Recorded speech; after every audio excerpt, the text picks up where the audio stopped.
So usually the Intense 5 is all about the top things that happened in the week anywhere in the world. Tonight, I hijacked it, and it's going to be 5 things you didn't know about Chris Breezy. Chris Brown owns 14 Burger King restaurants. Apparently, he developed a love for burgers while in prison. Go figure.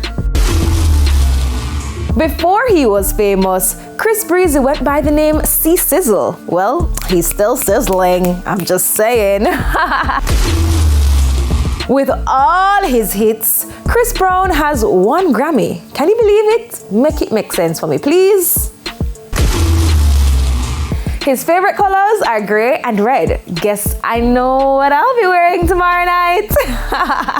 And finally holding the spot this week, Christopher Maurice Brown was discovered at a petrol station by a production company.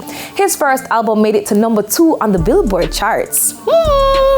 But that's it for the Intense 5 Chris Breezy style. Follow us on IG at TVJ Intense for all the highlights from the concert and lots more. Up next, Boom Boom tells us what's going on in the streets. Intense forward.